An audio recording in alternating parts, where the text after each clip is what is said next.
Hey, I'm Mrs. Hernandez. I teach regular 10th grade English here at Viewmont High School, among other things. But I'm happy to be your teacher. I think you're going to like this class. I think it's going to go well for you. I wanted to make this video to make sure that you understand a little bit about me, answer a few frequently asked questions about this class, and give you an idea of what you can expect from me as a teacher and what I'll be expecting from you as a student. So first, a little bit about me. You'll hear all my weird, crazy stories throughout the year. But one important thing to know is that I started my teaching career in New York City in the Bronx at a very intense gang school. So I'd like to think that things are breezy here and they're a lot different here, but there will be times where you'll feel that gangster Hernandez come out because, you know, real actual gangsters, Bloods and Crips called me a gangster. So it's hard to shed that vibe. You know what I'm saying? But along with that New York City teacher vibe comes a sarcasm vibe as well. So I'm pretty sarcastic, but just know that sarcasm is my love language. So don't let it faze you. And just know that my students tell me that I'm intense. And I kind of take it as a compliment because I think your English teacher should be intense about English. Because it's the subject that also is a part of every other subject that you'll ever learn because reading and writing is universal. So here's the thing. Yeah, I'm really intense about it, but that intensity is because I care. I care about your success in this class. I care about your progress in this class and all your classes. So if it feels intense, just remember that my intensity, it's another one of my love languages. So just lean into it. Along with the intensity and the New York thing and a lot of other things about me, I'm just a real weird lady. That's the vibe. And I'm not even sorry. I kind of wear my weirdness as a badge of honor because I've done a lot of cool things in my life to be as weird as I am. And I'm too old to change now. So just lean into it. It'll be fun. But all of the weirdness and the intensity and the New York teacher vibes aside, just know that I'm in this business because I care. I just care about student success. I'm invested in student success, and that's really all that I do this for. So everything I do, you can assume that everything I do is in some way, shape, or form for you and in your best interest, even if it might not feel like it at the time. So I'm going to tell you some things in this video, but there are videos on my Canvas homepage and on our class Canvas page that basically are students talking about this class, and they'll say all the same things I'll say in this video, but they'll say it like way cooler than I did. So go check those out. First, I'll start off and give you a few blanket promises that me as a person and me as a teacher, I do for all of my students in all of my classes, and things that you can count on from me as your teacher. So that first promise is, I'm not trying to flex or brag, but the bottom line is, I know what I'm doing. I've done this for a long time. It turns out I'm pretty good at helping students find success, even students who don't feel like they're great at English. I've done this before. I've seen it all before. You're not going to shock me. So just get on board and you're in good hands. That's something that's kind of helpful for most students to know. And then me as a teacher, part of who I am is that I really want to make sure that I give you all of the things that you need to be successful. I always want that metaphorical ball to be in your court, right? So I'll make sure everything's on Canvas. I'll make sure due dates are in advance. I've planned out everything to the point where you'll have advance notice, no surprises on anything. And I'll give you everything you need to do well on any assignment. And I'll always tell you what I'm looking for up front. I really don't want you to have to feel like you're guessing. So on the flip side of that, if you're ever feeling unsuccessful or unsure about something in this class, there are two possibilities for that. The first and probably most probable possibility is 99% of the time, if you're feeling unsuccessful, chances are you haven't fully accessed the resources that I've provided for you in order to feel successful. And on the off chance, it's pretty rare, but on the off chance that I've made a mistake or I'm not aware of something, come talk to me and I'll fix it. I have no problem admitting that I've made a mistake because we're all human, but 99% of the time, it's going to be that maybe you haven't checked the calendar, or maybe you didn't read the full instructions, or maybe you didn't take a closer look at the rubric, something like that. Because I'll work really hard to give you everything you need to be awesome, even if you don't feel awesome in English specifically. Along with that, it's sort of in the same category, is that I really try to take the guesswork out of English. I think some of the times a lot of students are frustrated with English as a subject in general because they feel like it's just so subjective and there's just a lot of guesswork involved. I really try to take the guesswork out of it. So I'll give you checklists, I'll give you rubrics, I'll make sure to be really clear with you up front. I'll make sure that there's lesson videos and on Canvas, and I'll make sure I give you everything you need to do well. And all of that is communicated really clearly and way in advance. So I meticulously plan this class, and then I have lots of different ways to communicate the expectations, due dates, policies to you. So again, on the flip side of that, if you're ever feeling surprised by a due date or a policy, or if you're even feeling surprised by a grade you got, chances are that you've overlooked the advance notice that I've given, or the advanced communication and resources that I've given. And again, there is a small chance that I've made a mistake or overlooked something. And in those cases, come talk to me. I have no problem fixing those things. I'm not one of those teachers that gets offended if you point out a mistake or something. Another promise is that there's a reason for everything. I remember being in high school, and I remember thinking for almost every assignment, like, what is the point of this? This feels like it's meant to just waste my time. And in my class, I really didn't like that feeling as a high school student. So I really tried to avoid that at all costs as a teacher. So just know that if I'm assigning something, even if you don't see the point to it in that moment, there's a point. Sometimes I'll assign something in first term that I plan to revisit in fourth term, or I plan to build on later on in the year. But just know that everything that I do in this class has a purpose, and that purpose is always a long-term, long game focus for you to do well in something later on. So there's no busy work in this class, again, even if it feels like it.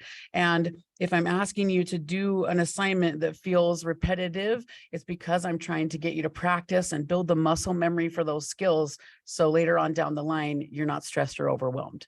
So some of the purposes that we have, but these are by no means a comprehensive list, but some of the purposes that I have in mind when I'm planning stuff are that sometimes I'm just covering stuff that's required by the state. One of the English standards that I'm required to teach you, but also I'm always preparing you for next year's English class. I'm always preparing you for the ACT, which in your case is in 20 months, which is bonkers, by the way. I'm always preparing you for college and for the future, employment in the real world. I'm always trying to help you improve your overall thinking skills. Even if your goal isn't to graduate high school or go to college, I'm trying to improve your brain in general. And we do that through reading, writing, and analysis. And then also helping you explore important artistic and cultural concepts, like with the books that we read and the things that we discuss. So just know that there's always a purpose. It's not busy work, even if it feels like it, and trust the process, because there's always a bigger purpose in mind.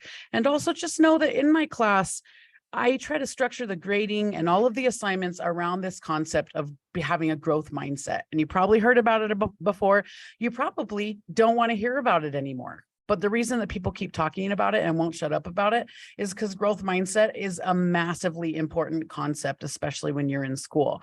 So all of my grading and all of my assignments are built around this concept that you're not expected to be perfect all at once.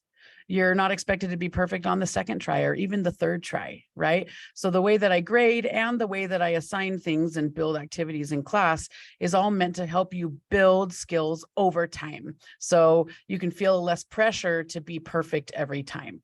So just know that things are built in a way where it's not going to hurt you too much if you didn't get a good score on the introductory assignment or 2 or 3 each term. Just know that, you know, in any class, but especially when you're learning new concepts, you're going to be pretty frustrated right at the beginning. And you're going to reach a frustration plateau. But if you can have grit and you can persevere through that frustration plateau, your frustration like levels will decrease rapidly. And as those frustration levels decrease, the understanding of the concept and your confidence in the concept will increase rapidly. But a lot of students don't ever get past this point. They get to this frustration plateau and they stop, they give up, and they just decide that they're not going to get a good grade. They decide they're just not good at it. And they don't ever get the payoff of reducing that frustration and increasing their skills and confidence.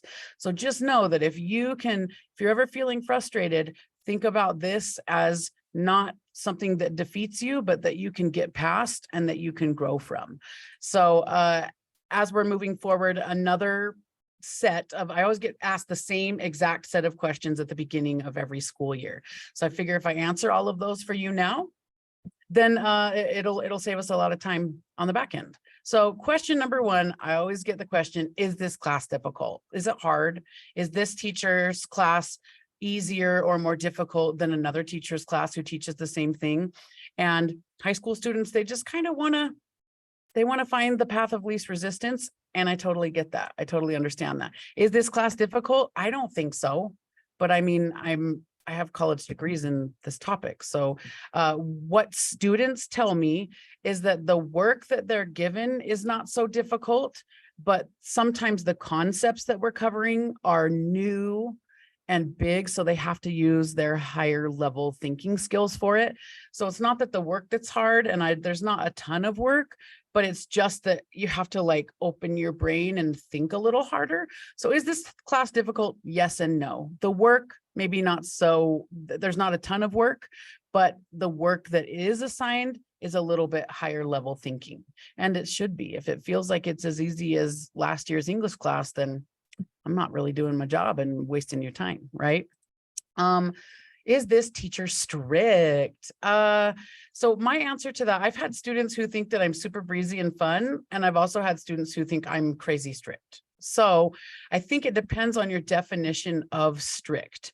And so my answer to this is yes and no. There are things that I feel like I'm super breezy about and super generous about.